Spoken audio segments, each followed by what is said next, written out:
Police સૂત્રે પાસેથી પ્રાપ્ત થતી વિગતો મુજબ અડાજણ પાટિયા ખાતે રહેતો મુસ્તકીમ ઝુંઝુનિયા કાપડ દલાલીની સાથે યુએસડીટીમાં કોઈન ટ્રેડિંગનું પણ કામ કરે છે. ગત 27 નવેમ્બરના રોજ મુસ્તકીમ તેના ભાઈ ઉસ્માન સાથે લગ્ન પ્રસંગમાં હાજર હતો. તે સમયે તેના મિત્ર વસીમ સોલંકીએ એક પાર્ટીને યુએસડીટી કોઈનની જરૂર છે તેમ કહીને કોઝવે રોડ ઉપર આવેલી ઝૈનબ હોસ્પિટલ ઉપર બોલાવ્યા હતા, જ્યાં ત્રણેય જણા હાજર હતા. તે સમયે લાલ કલરની એક ગાડી આવીને ઊભી રહી હતી.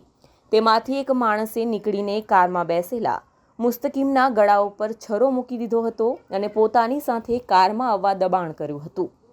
લાલ ગાડીમાં સવાર યુવકો મુસ્તકીમને કારમાં બેસાડીને લઈ ગયા હતા. તે દરમિયાન મુસ્તકીમ પાસેથી 32,000 યુએસડીટી કોઈન તેમના વોલેટમાં ટ્રાન્સફર કરાવી લીધા હતા.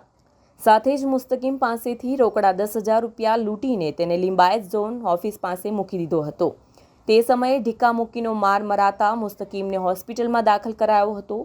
રાંદેર પોલીસે બળજબરીપૂર્વક ગાડીમાં બેસાડનાર કૈલાસ, અશોક, હાર્દિક અને બંટી નામના યુવક સામે રાંદેર પોલીસ સ્ટેશનમાં ફરિયાદ નોંધાવી છે. પોલીસે આ મામલે ગુનો નોંધી આરોપીઓની ધરપકડ કરી વધુ કાર્યવાહી હાથ ધરી છે.